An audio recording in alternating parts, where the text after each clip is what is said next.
start recording so that I do not forget to do that.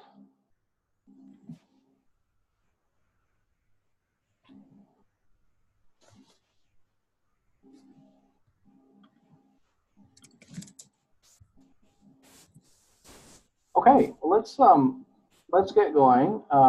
Just a couple housekeeping items. I'm sharing my screen here, and we're gonna turn that over to our guest shortly here. But I'm on our course page, and just a few reminders.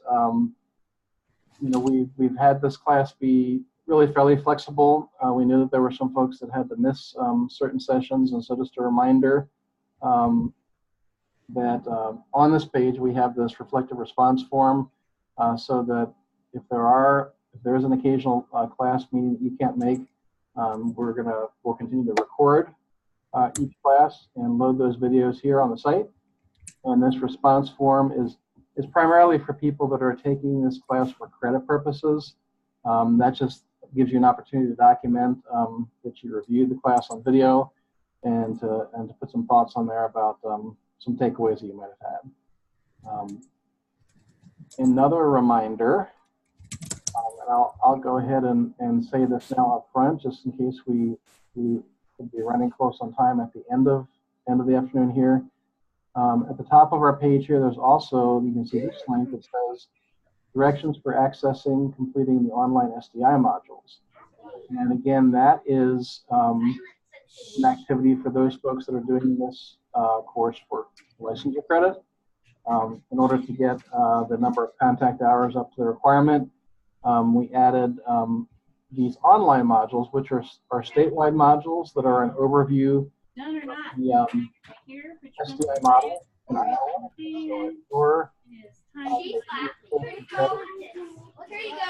There's a module that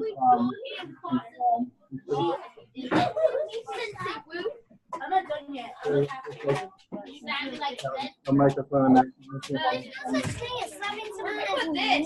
Ron, yeah, you may need to mute all.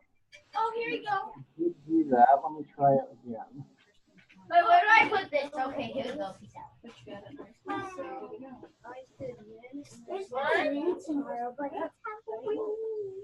Barcelo? There we go. I think I successfully muted. So,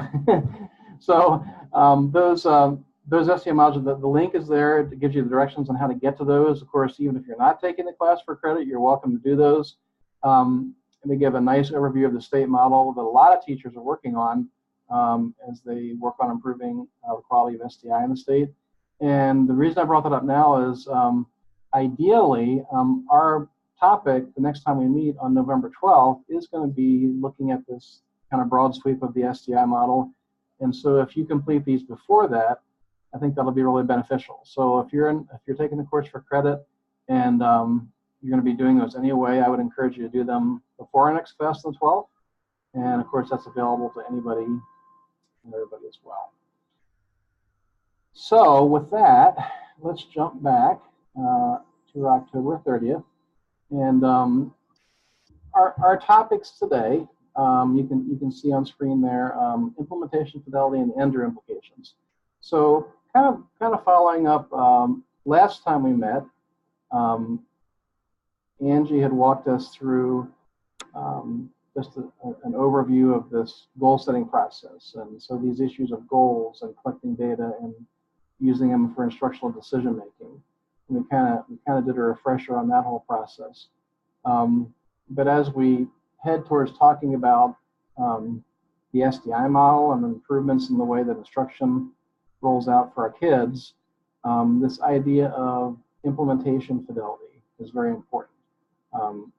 In other words, getting into these issues of how is it important for us to implement interventions and classroom strategies in a way that's going to give us the maximum achievement gain for our kids. And Lynn Hockenberry is our guest today, and she's going to be sharing with us about that. And the second half of the afternoon, we're going to talk about, we planned to integrate some special ed legal topics into the class, and we're doing that. The ENDRU case is one that has a lot of implications, we're going to be talking about that. And it really does tie in with our big theme topic today, because the Andrew case went all the way to the Supreme Court, and it had to do with high standards of faith for our kids. So the implications from that Supreme Court case will tend to lead us to creating more ambitious goals and expecting growth from all students. And so we felt like that today was an appropriate day to just kind of give you a little bit of an overview of that and talk about some of the implications. But with that, I am going to stop sharing. And Lynn, will that work best if I stop sharing and I'm going to let you? Yes, it should, Ron. Let me give it a try here. I stop sharing. And I do want to welcome Lynn Hockenberry. She is one of our SDI special education literacy consultants, who's really been kind of leading the charge of all of our efforts in the agency these past number of years to improve instruction, special design instruction for our kids. And we just asked her to join us today to talk a little bit about this topic of fidelity and the process of making sure we're appropriately intensifying intervention. So I'll stop talking now and let Lynn. That's fine, Ron. Thank you very much. First of all, thank you all for inviting me, Ron and Angie. I appreciate the invitation and the opportunity to speak a little bit about intensifying interventions. I just want to give you a little bit of a preview with this. Part of the slides that we're using, and you have the PDF of the slide deck, came from a class that we taught a year ago in SDI literacy, and we offered it to all veteran teachers, and it was about intensifying interventions. And we did have both general education teachers, instructional coaches, as well as some special education teachers, and kind of a nice mix of everybody coming on board and looking at this. So some of this may be a repeat for you if you happen to take one of those classes, and for that, I apologize. I guess I always think that hearing something more than once can also be very helpful as we think about the tools and resources that we have. What I'm going to be talking about is ways that we can intensify interventions and what we have to look at to begin with. And we're going to be using, and I know that Ron linked that for you, the Intervention Systems Guide. So if on your computer you want to pull that up, there'll be some pages that we'll be referring to as I go through this. Does everyone have access to that? If you don't, put it in the chat window, and if Ron or Angie can take care of that, that'd be great. Okay. So I'm just going to keep my screen like this rather than going to full screen, because that way I think I can see some of, I'll try it. Here we go. I'll try full screen and see what happens.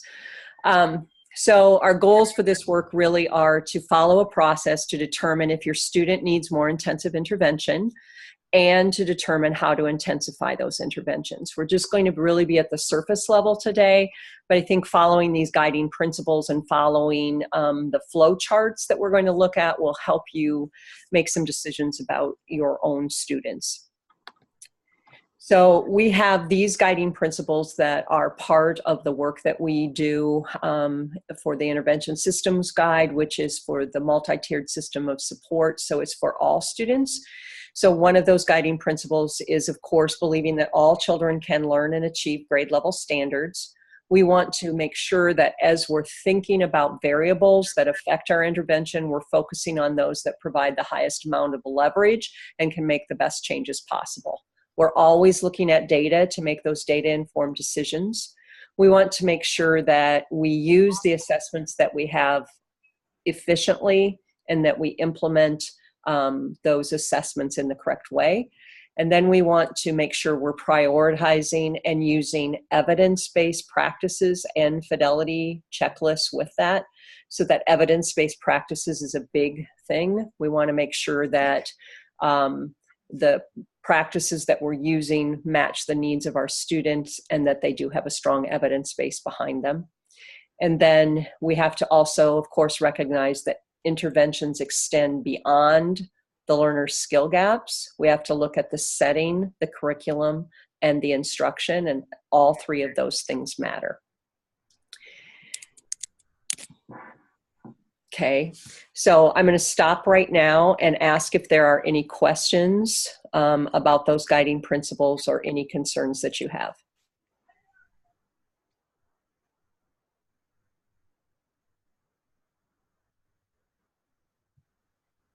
Okay, hearing none at this moment, I'll continue. Thanks. So this is the systems level flow chart that is in your intervention systems guide. And I'm sorry, I'm going to go back to this and make sure that we know that this is in the appendix. And it is also within your guide on page 6 and page 7 in the guidance document. So when we look at that, of course, we've already identified our learners that need extra support. So we're kind of looking through our data and talking through and moving through the steps as they're listed here. So you can see we first of all have below targets and receive intervention. We have meet targets and receive intervention, below targets with no intervention, meeting the target with no intervention, and greatly exceeds gaps. So really, for our purposes today, we're talking about those who are below targets and receive intervention. And below targets, I mean on screening data like the FAST, and those who are meeting targets but still receiving intervention. So the very first thing we do is we look at the data and then we implement the intervention, of course.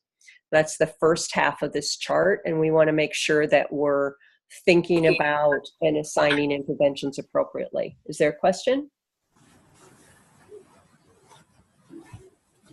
Okay. So one of the biggest things is fidelity of implementation a concern? And sometimes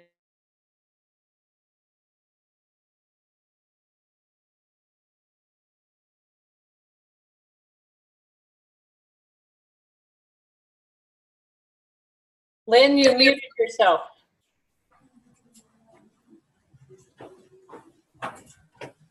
okay, I'm so sorry. Where did you not hear me? I think just the start of the slide, maybe. Fidelity of implementation? Yeah. Okay, so sorry. I have no idea how I did that. I apologize. That was accidentally me. I thought I heard some feedback and I clicked mute all. And it's also meant our speaker, so that was my fault. Okay, Ron, there you go. Just make me be quiet. That's a good way to do it. All right.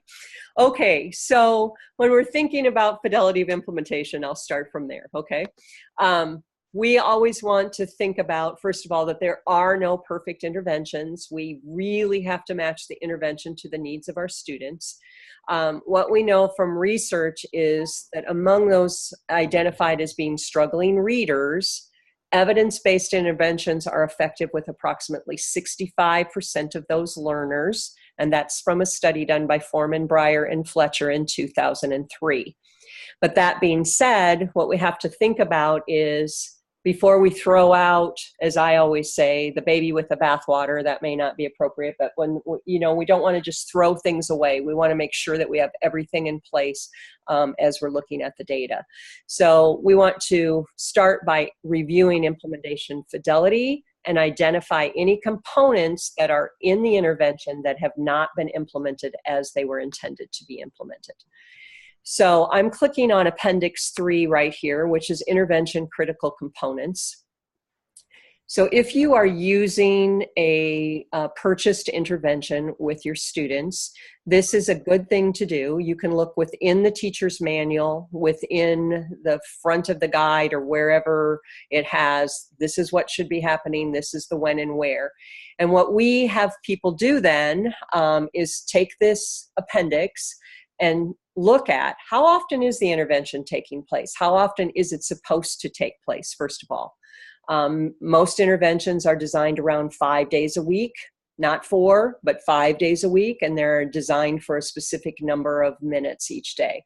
How long is each session supposed to be? What materials are being used? How many sessions are you supposed to complete in a week? Here's another big one. What's the recommended size of the group? If the intervention materials say this is designed for groups of 3 to 5 and you have a group of 8, That's kind of a red flag. So we're comparing what the intervention actually says, and then the next step will be with what's actually happening. So then it asks you to list each of the strategies, and it says if a specific program is used, then you identify those components and put the name of that here. So this is really to help you get back to what the intervention says you should be doing, and then from there you can start looking at your own practices and reflect how are they the same or different from what the intervention is designed, from operating as the intervention is designed. So again, that's Appendix 3 within your manual. Okay, so Appendix 4 also gives you some sample implementation fidelity protocols. I'm just listing those so you have them. There are some intervention-specific fidelity checklists that you can also use that are available from the RTI network. And if you haven't been there, this is a great tool. It has many, many interventions listed, and each one of these has a specific protocol that you can check your own fidelity for. Everything from 6-minute solutions down through PALS, phonics for reading, Read 180, Read Naturally. Those are just a few of those that are listed on there. So if you have not had a chance to check that out, I think you should be able to access that link from the PDF if you've downloaded it.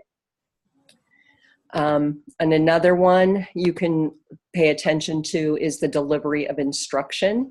And when you think about that, what we're looking at here is how often are the responses that students are getting, and what's going on with the use of volunteers. Are we only calling on students who raise their hands, or is everyone getting a chance to respond?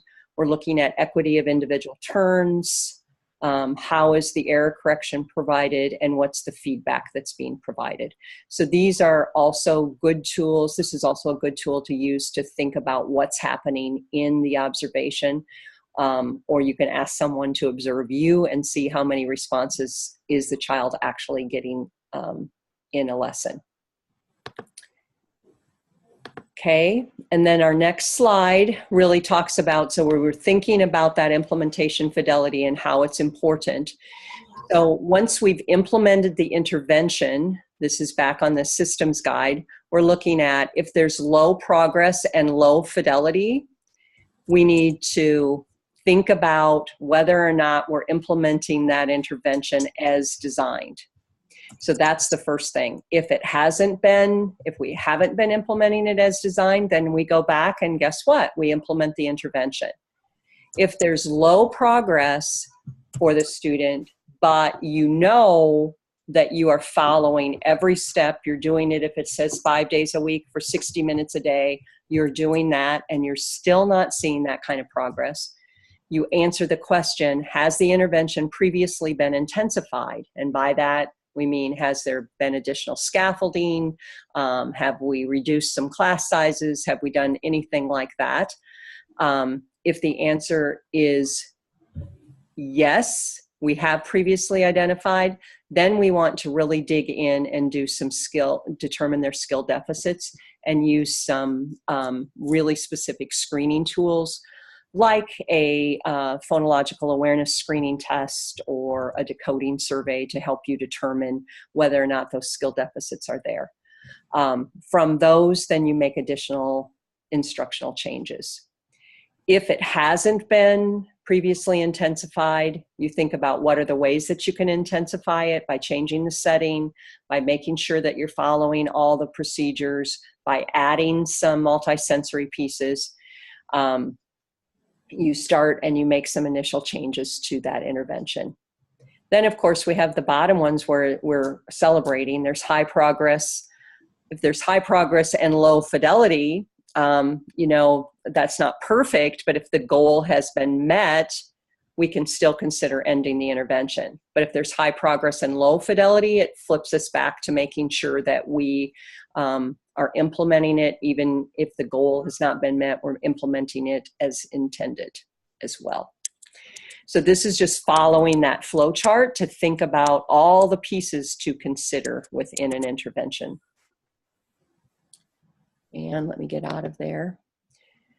So as we said, some of the initial changes that we can make are to think about how can we increase session frequency. For example, if we're only doing it 3 days a week or 4 days a week, maybe we need to think about how we can get that 5th day in or get that extra 30 minutes throughout the week.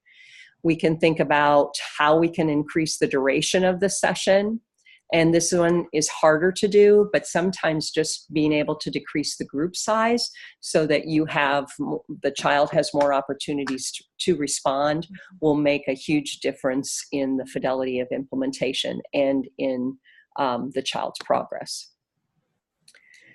So again, this just comes right back to that flow chart, making sure that we're doing that previously intensified. If not, you can really think about what are those changes, and those changes can come from changing duration, changing frequency, changing group size are some of the first ones that we want to think about. Then the next step, as I said, is to determine those skill deficits, and that kind of slid in there. And we're going to the next slide to think about what those are. And perhaps I am,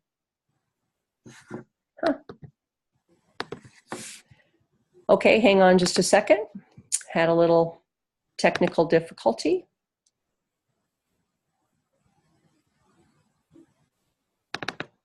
While I'm doing that, are there any questions that you want to post in the chat box?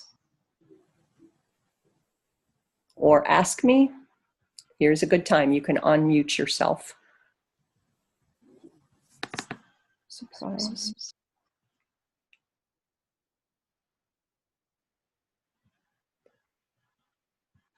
So you do have more slides than 9, don't you?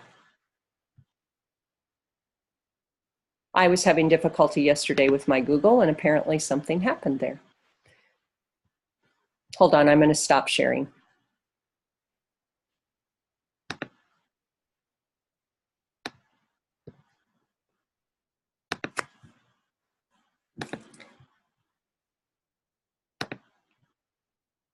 Looks like we only have 9 as well, Lynn. It ends with the yellow arrow that you just that just flew in. Okay, thank you for checking. My apologies. I'll get to the slides I need. For whatever reason, yesterday Google would not consistently upload slides for me, so I thought I had that done. Okay, implement. Here we go. Get to the right spot.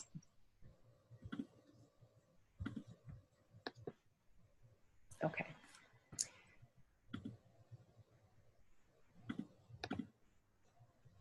I will make sure I get those slides to you, all right?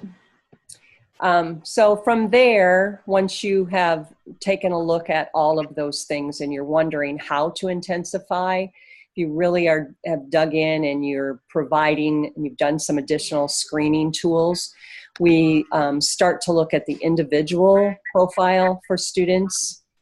And we look at, do we need more information? And you've identified that when you said we need to, after we've taken care of intensifying, changing the session length and looking at duration and looking at group size, then we can start with this flow chart to try to identify what skills may be missing. So we start by thinking about, is the learner younger than mid-first grade or reading fewer than 10 words per minute on a grade level passage? And we would say, what, even any age who's below, if the child is below benchmark, you should consider assessing both phonological and or phonemic awareness skills.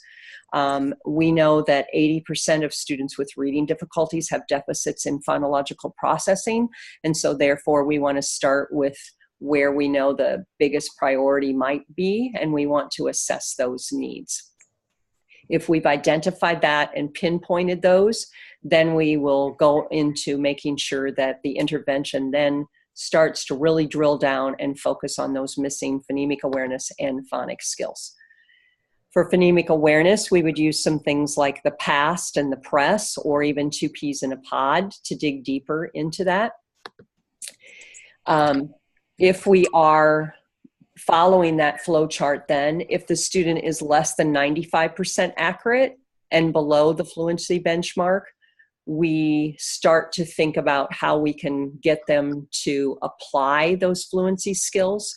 So if they're less than 95% accurate, but at or above benchmark for fluency, we can think about the use of a strategy called duet reading, where we're working with the student one-on-one to improve their accuracy and fluency.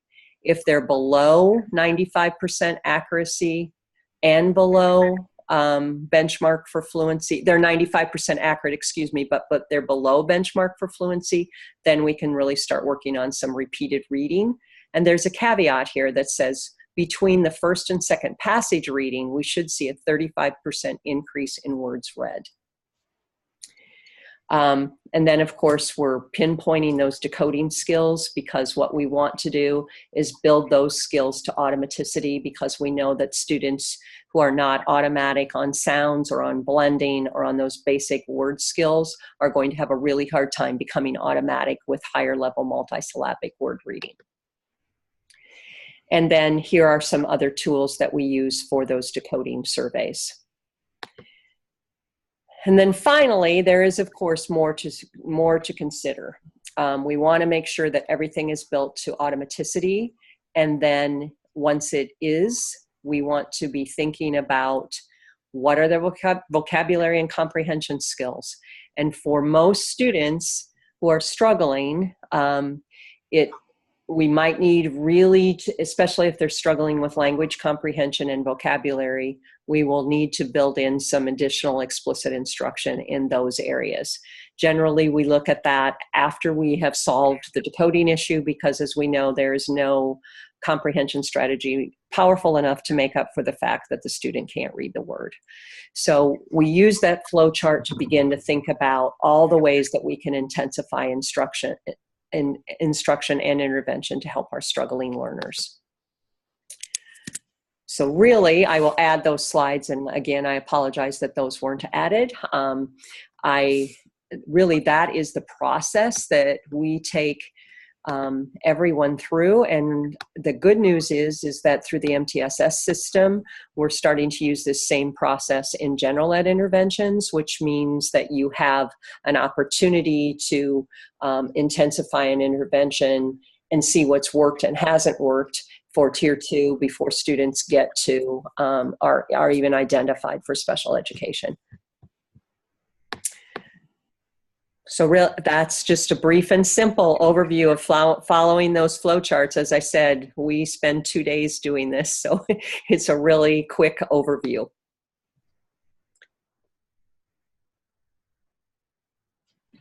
Does anyone have any questions for Lynn?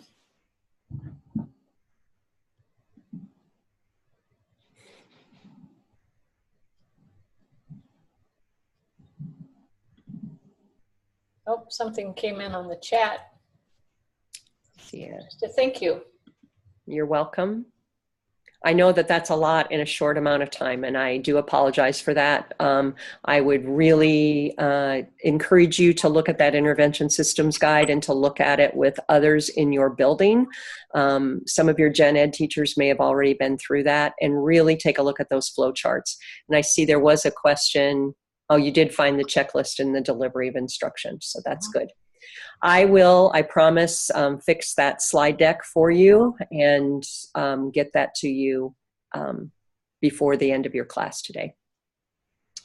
Thank you, Lynn. You're welcome. Thank you. Your time and your expertise, always. Have a good day, everybody. See you in person sometime soon.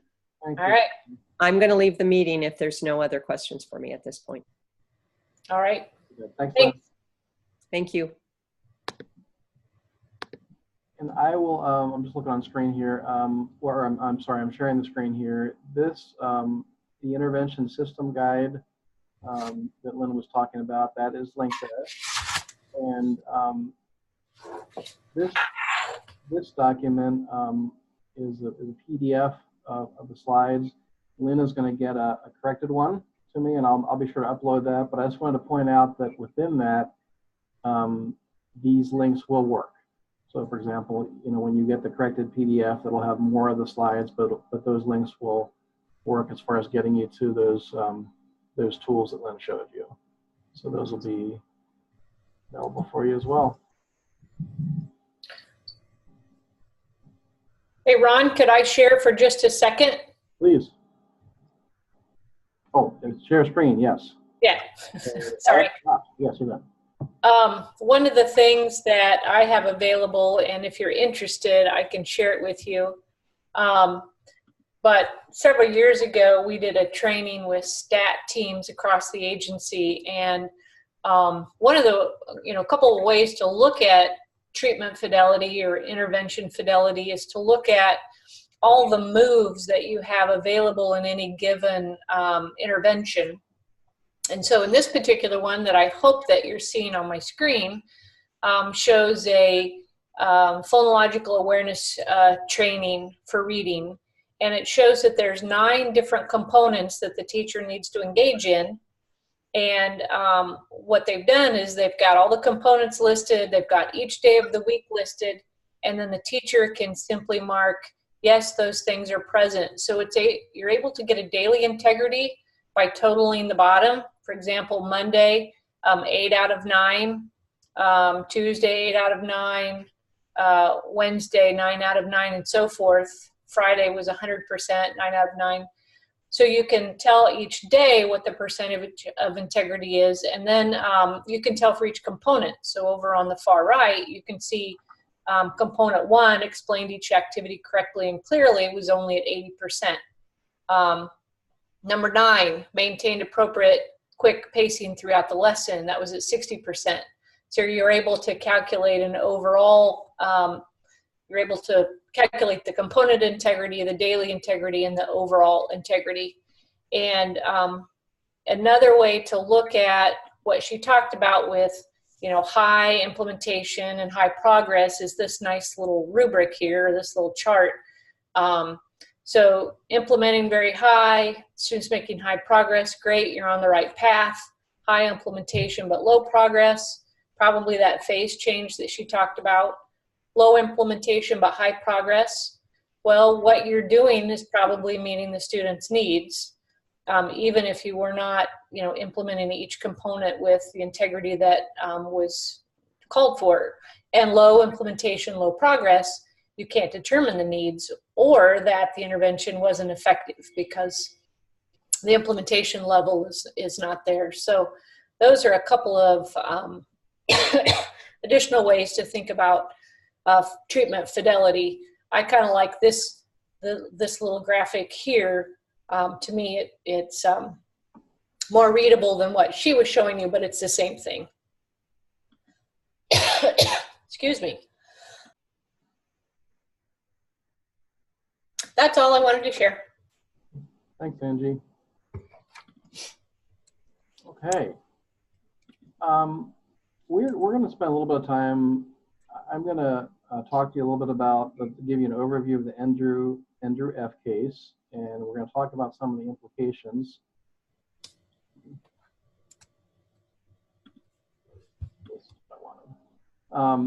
And I'm gonna do my best not to talk too much because I would like when we get into the implications, I would love it if to hear some reflections from some of you out in the field or some ideas of maybe if you've experienced some of the implications. First thing I'm going to do is change the initial here because I have no idea why I put Andrew W. It's Andrew F. There, I feel better now. I think maybe I was thinking of AW, another important case out there. But so what are we talking about here? Let's walk through this really important piece of litigation that happened in the special education world. Made it all the way to the Supreme Court, and there really are some huge implications nationwide, and Iowa included, of course, that we have.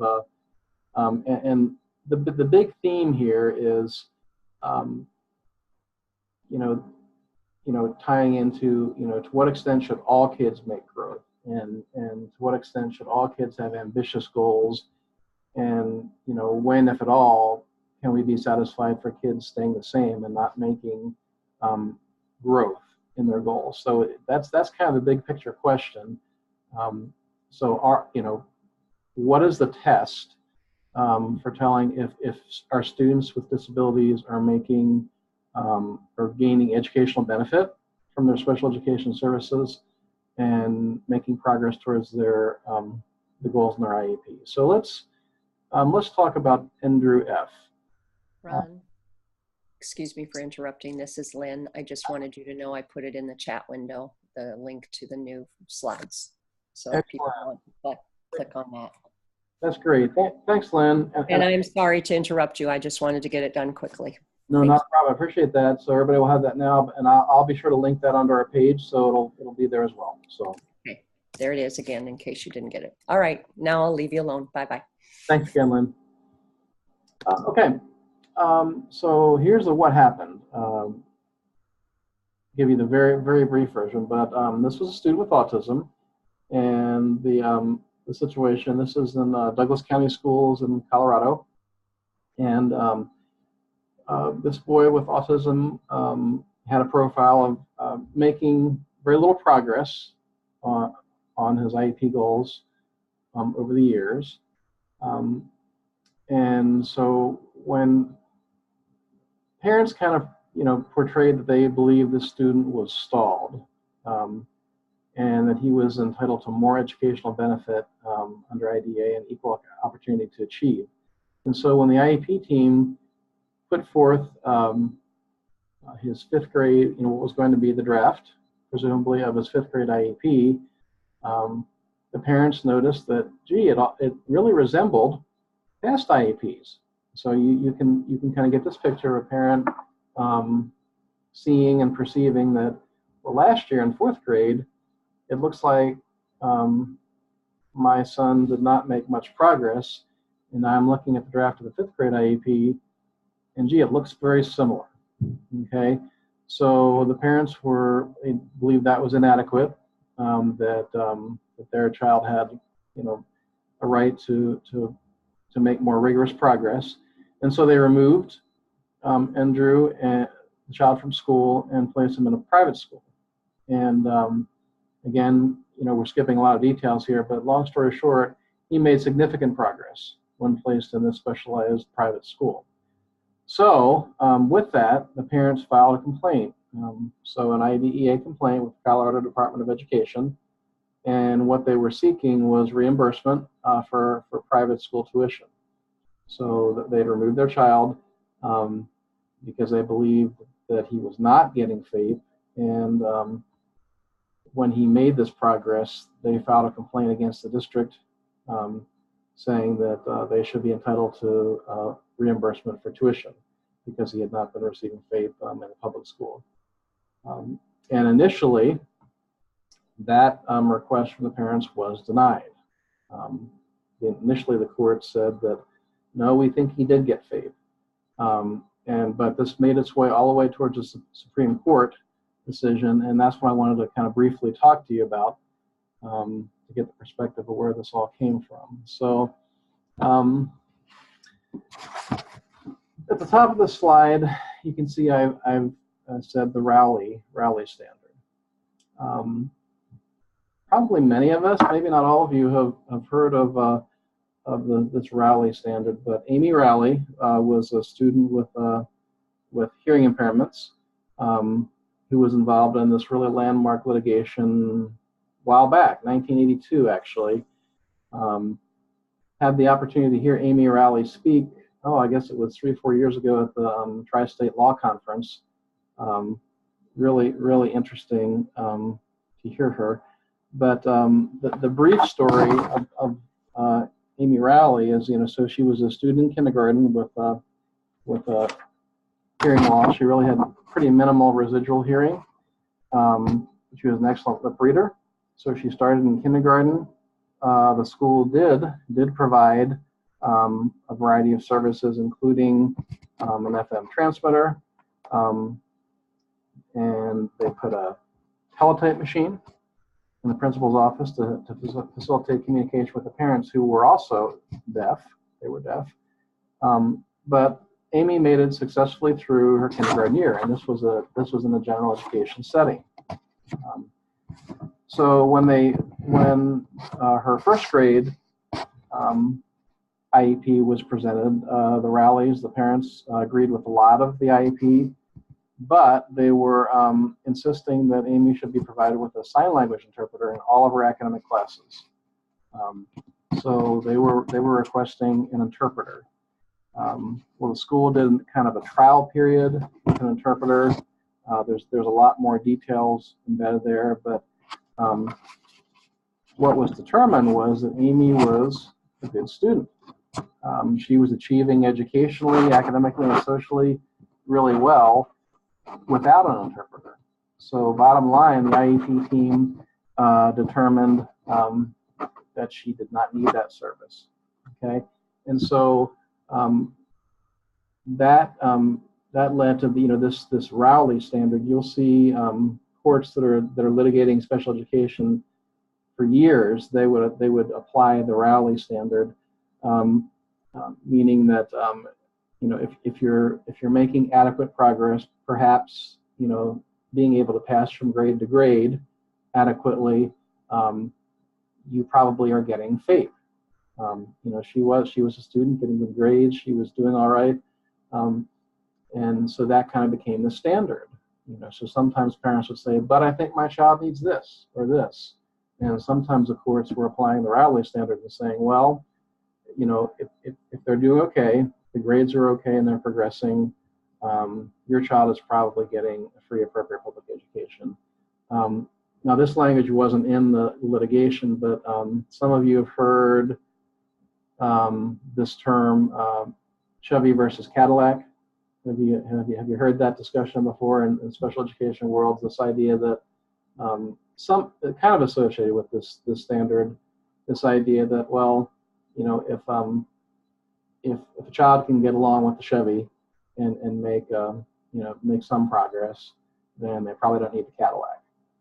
And we came into discussions about that for assistive technology, just lots of different ways. But okay, so that was the previous standard, and when this Andrew case made it to the Supreme Court, this changed. It's really a landmark, important case. But so initially, you can see on the slide here, going back to Andrew now, the parent's request was initially declined. I'm having trouble with my typos here. Bear with me. I'll fix that. There we go. But courts were referencing this past standard. So they were essentially looking at the Rowley standards. And so this idea that an IEP might be adequate as long as it's calculated to confer an educational benefit that is merely more than de minimis. That phrase was thrown out there. In other words, just if you're making a little bit of progress, although be it very tiny or minimal, you may be okay. Okay? So it was initially concluded that Andrew received a FAPE because the IEP had been calculated to enable him to make some, and I italicize that, some progress. But in the parents' view, and I believe in probably the data that was there, he appeared to be a kid that was kind of stalled. He wasn't growing a lot, not showing a lot of progress. Okay? So previously, this Rowley standard might have led courts to say that's probably okay. That's probably okay if he's making some progress. But when this made its way to the Supreme Court, there's a link there to this decision for those of you that might be intrigued by a little additional reading. You're welcome to look at that, and that decision is linked on our course page as well.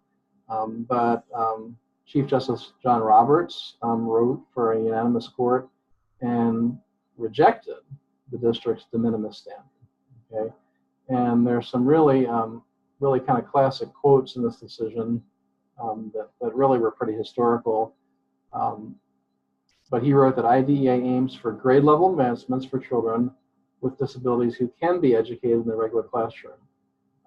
Therefore, a de minimis standard makes no sense. And you can see down here, when all is said and done, a student offered an educational program providing merely more than de minimis progress from year to year can hardly be said to have been offered an education at all.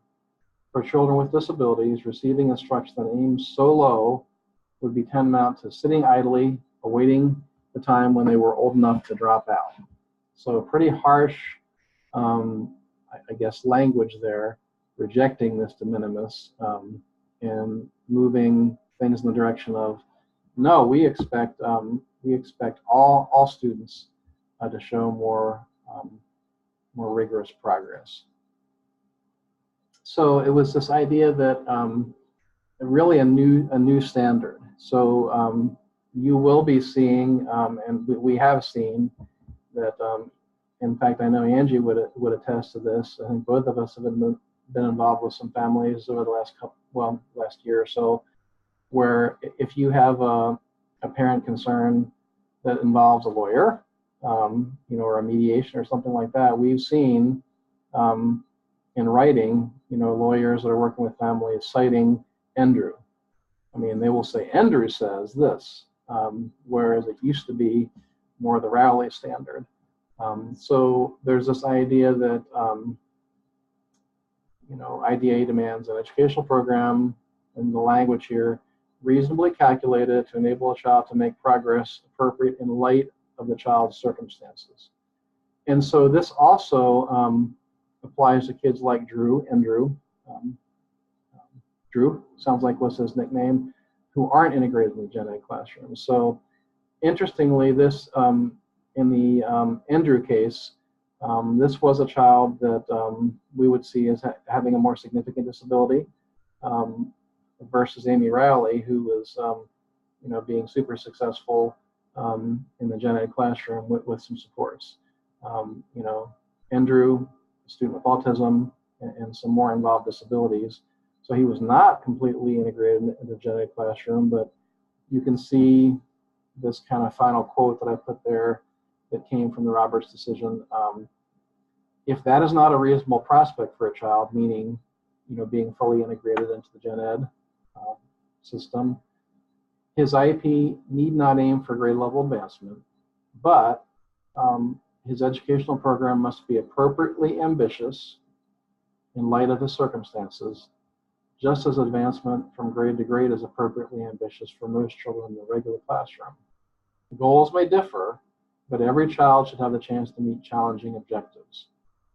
So we get the picture of a student like Andrew who may have a more involved disability, and some of you, work with students that have severe and maybe profound kinds of disabilities, and so this standard is really pointing us more towards all students should have goals that are gonna help us be able to demonstrate that they're making progress over time.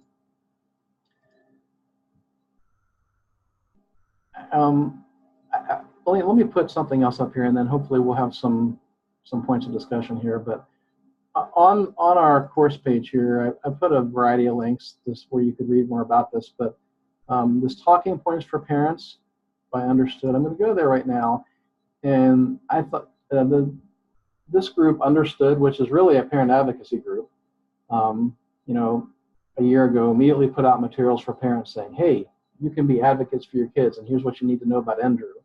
And there's even an ENDRU worksheet linked to our page there that parents could use to prepare for an IEP staffing. So I'm sharing it with you. This one I'm sharing with you now because the talking points that they put together are really pretty accurate, pretty good ones. And again, this is meant to be handed to a parent saying, in light of ENDRU, you might want to ask these questions at the IEP staffing. Maybe you've had some parents who have done that. So number one talking point, services and supports in the IEP must help your child meet grade level standards. So this idea of alignment with grade level content is a part of FAPE. So we should be doing the best we can to help all kids access the gen ed curriculum. And some of you out there that work with kids that have more severe disabilities, you may be using, in Iowa, you may be using the Iowa Core Essential Elements. So those are modified core standards, but they are aligned with Iowa Core, which represents our grade level standards. The second talking point on there, you can see the language lifted right from the Andrew decision. The IEP must be reasonably calculated to help your child make progress. And I like this part too, and the school staff must truly believe it will do so. You know, that made me think of, you know, Lynn's discussion on fidelity. You know, if we're choosing, you know, a type of instruction or intervention, you know, are we choosing that because we believe that's really going to advance that student? And so, you know, you can see even some quotes in here from some of these materials associated with Andrew. If a child is not making expected progress toward his or her annual goals, the IEP team must revise as appropriate the IEP to address the lack of progress. And you know, we talked about that as a group last time we met too, when Angie was reviewing just all of our guidance on instructional decision making. That's part of our Iowa process when we look at data in a graph format. If we see flags that we're not seeing progress heading towards that goal, we're supposed to make a change in instruction. Andrew kind of really emphasizes that. So because the parents of Andrew, what they saw was an IEP that looked like the same as last year, and what they saw or sensed that, well, the school was just okay with Andrew kind of staying the same, and that they weren't being ambitious enough. This is number 3 here, something I didn't talk much about. Also, this is associated with Andrew. The IEP must include behavioral services and supports that your child needs in order to learn. Andrew also had some, you know, multiple behavioral issues that you know, impacted success in the classroom. And so, you know, kind of a side part of the Andrew decision was, yeah, you also have to provide behavioral supports through the IEP process, you know, to help that student, you know, meet challenging goals. This 4th one, the school must have a compelling explanation for why the services in the IEP will help your child to make progress. So again, a much higher bar. You look at this explanation here that Understood put out. It's not enough for school staff to believe the IEP will help your child make progress. The school must have a logical and convincing explanation why it will work. The IEP team must lay out how IEP services will lead the progress that's expected. And then 5, as a parent, you help decide whether the IEP has the input it needs. So there's also this idea that there's something we already knew. Parents are part of that process, and we want them to be active, not passive in the process. And this last one, to me, is kind of the, not quite the last one, but the one that I think is really one of the biggies. The IEP should be ambitious about your child's future and what can be accomplished. Okay? So appropriately ambitious in light of his circumstances, just as advancement from grade to grade is appropriately ambitious for most children in the regular classroom. So closing the gap, that language, you know, this advocacy group that put this together, they were using that closing the gap language too. Okay? You know, knowing that it's not realistic, you know, for kids in 1 year, particularly those with more involved disabilities, to close that gap in a year. We want this ambitious approach of starting to close that gap or make it smaller. And 7, a chance to meet challenging objectives. You know, the goals may differ, but every child should have a chance to meet challenging objectives. So again, raising that bar.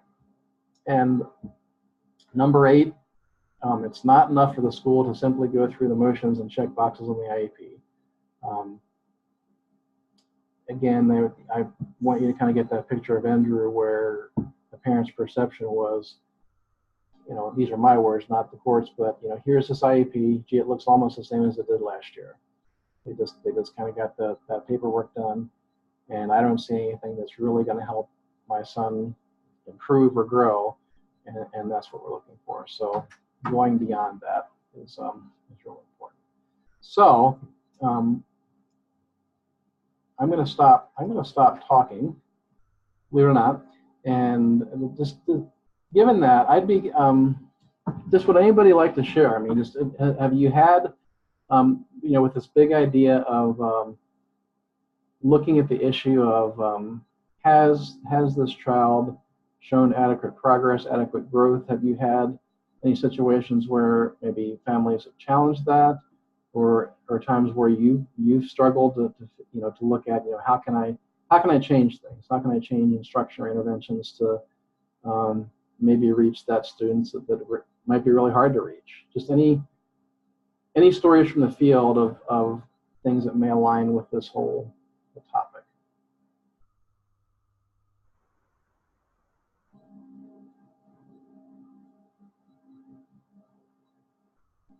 I'll practice my wait time. I will.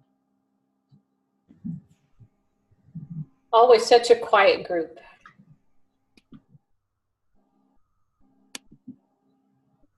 Ron, can you hear me? Yes, I can, Amy. Okay, technology, not my strength, so I apologize up front. You're doing great. I guess I'm not sure if this is in line with this case, but I did have a parent challenge a copy of a graph that I just recently shared from the IEP I was working from as I was drafting the new one. They challenged that my data was not valid based on documentation they had received from daily notes from the para.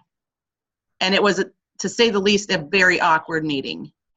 And all I could do was let them vent to me for a good hour about how disappointed they were in the programming, and then basically pledge my firstborn that every data point that I have on my new graph, I have a document in my file, and made them a copy to try and earn some good faith.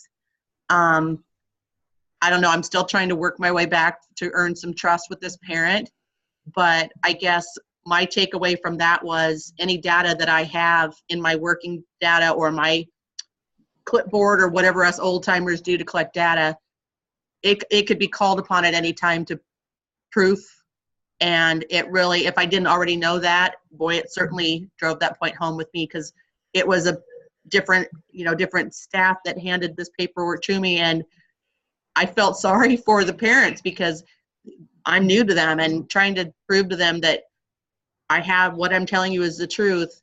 I got a long way to go to make sure that I can earn their trust moving forward. And they have every right to mistrust me until I prove that I'm worthy of it right now. So I don't know if that's valid right now or not, but just the data piece is really strong, to have proof that what I'm doing is what I say I'm doing.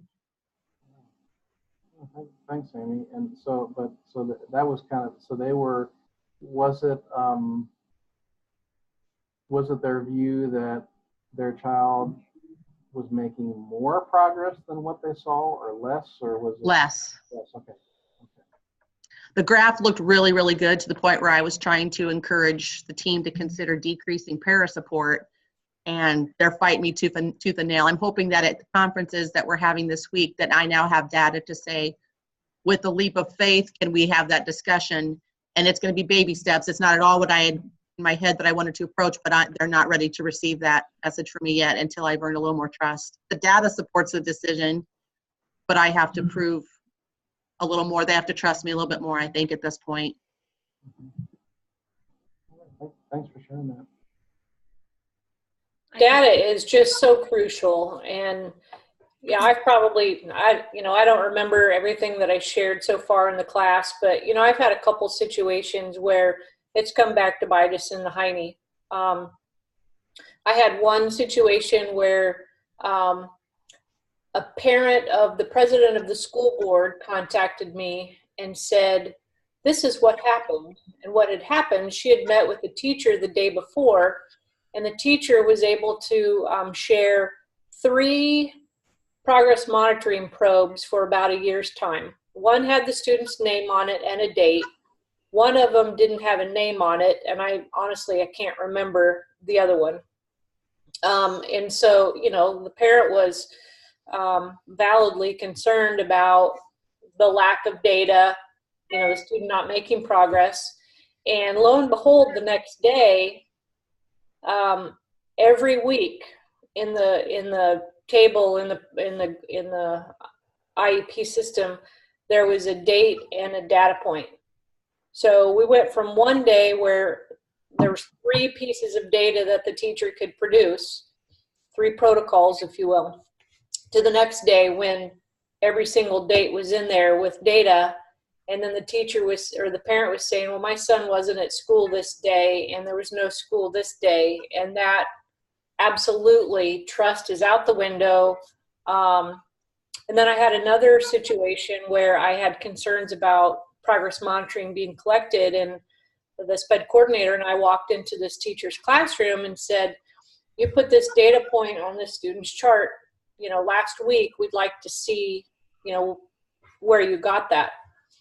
And this particular SPED teacher went to the file cabinet and, kind of looked through it, and then went to the computer and kind of went through it. Must be at home. Never able to produce anything. And so those are, that tangentially is related to the NDRU in terms of not, what are you using for data, and are you making true decisions about the student and their progress or lack thereof, which, does have certain implications, obviously, but you're just right. So anything that you can do to keep that and keep it with the student's file, that evidence is always going to help you in any kind of legal battle, which, yeah, Ron and I had the same attorney with the one that he's talking about that kept referencing NDRU in her probably 7 to 8 page document that was complaining about the district. So thanks for bringing that up, Amy.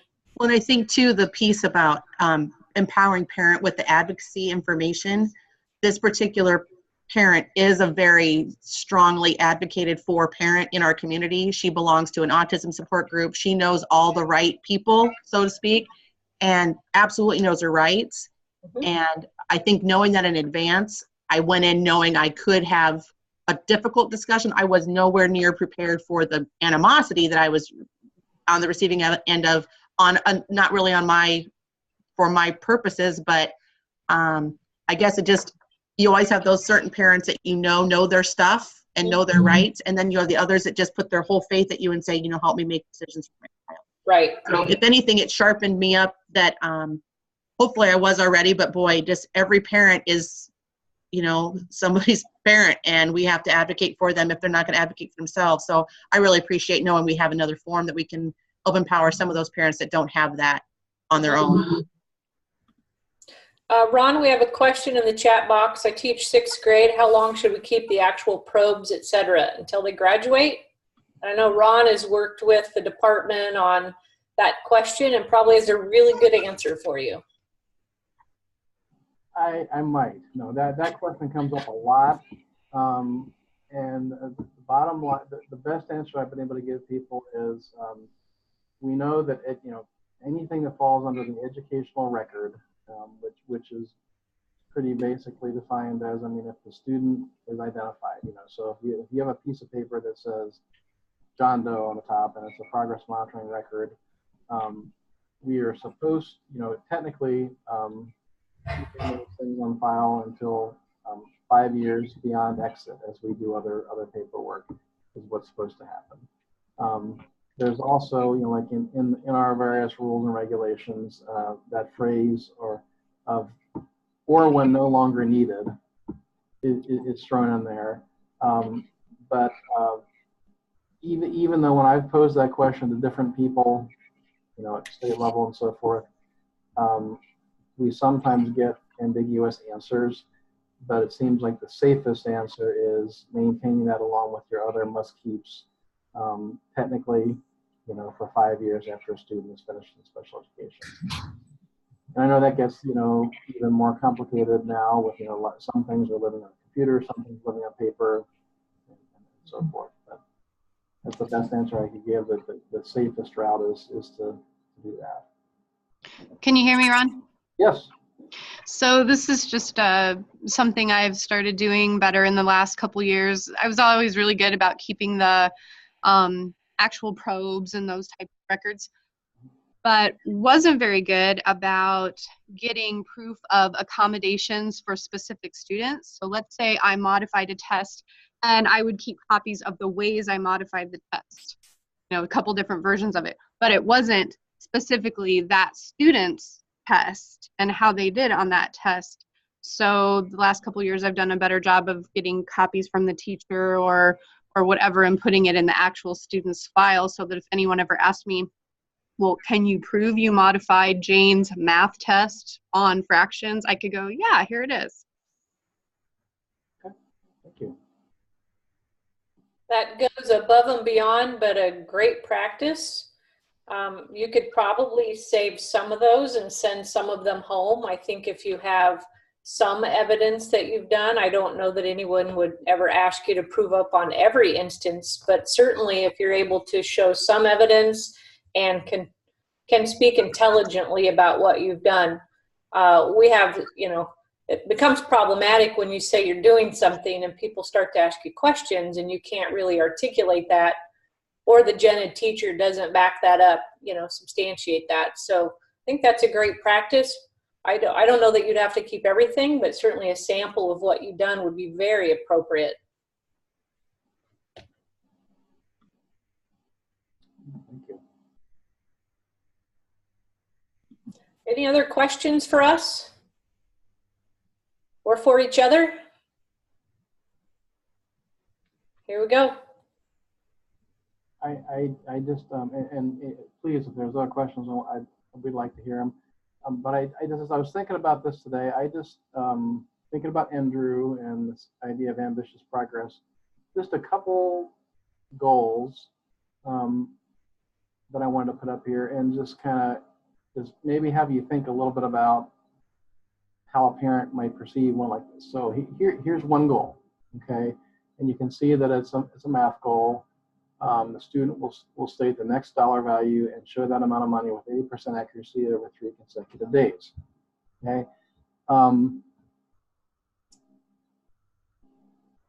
When you look at this, okay, you can see that kind of the starting point, the baseline was around 50% here, and I can't tell you what happened during this less than a month here, where we were about 50%, and then all of a sudden we're doing really, really well.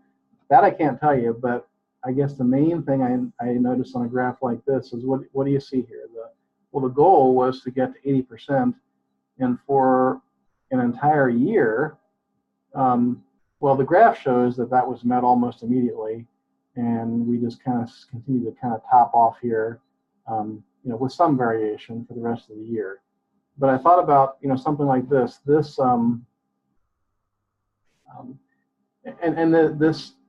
would have been actually for a high school age student with some significant disabilities, and so they were working on this skill of money. But I guess my main point was thinking of Andrew. Looking at this graph, the parent might say, "You were fine with my student just staying the same. You should have been working on something else. You should have raised the bar, moved on to the next skill."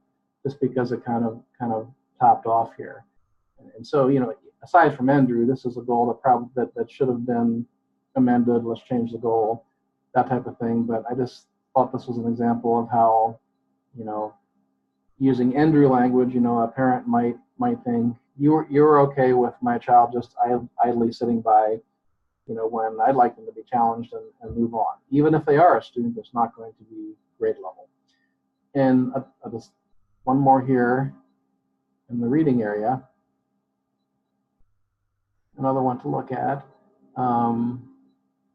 Given the regular version of News to You stories, student will read independently and independently complete the comprehension questions as well as the overall set of puzzle pages with 80% accuracy over 3 consecutive data days. So News to You, by the way, is some reading materials that are modified, sometimes used for students that have intellectual disabilities, and there's some good materials, good options in News to You, and this goal could be an okay goal. But I guess what I wanted to point out here, same kind of thing. Well, first off, I think there's just an error. This is showing the baseline at 60%, and then the aim line to get up to 80, and that that appears to have been set up wrong, because you can see on day one the student was close to 90% here. So that's the first question of if the baseline was 90% and our goal is 80%, well, we got some mismatch there. But basically on this particular skill, you can see the student was just consistently high with a couple exceptions. You know, perhaps a bad day, you know, for a year. And so again, in Andrew type of thinking, this idea is my child just staying the same, might a parent be saying, I want to see more ambitious, let's move on to the next skill. Or this might just be not the right progress monitoring assessment for this child. I mean, it could be that as well, but just the vision of a parent looking at this might just say, yep, they stay the same, and why didn't we move on to the next skill? So this would just kind of put a couple examples up there just to kind of ponder. So that the big message I think today is, just considering, the things that Lynn talked about. How can we do the best job we can, with interventions and instruction, looking at fidelity, looking at making changes when needed. And then this idea of ambitious goals, kind of having high expectations for all of our kids, regardless of the type of disability that they may have. How about other questions or including comments here from anybody? We're about at our time here.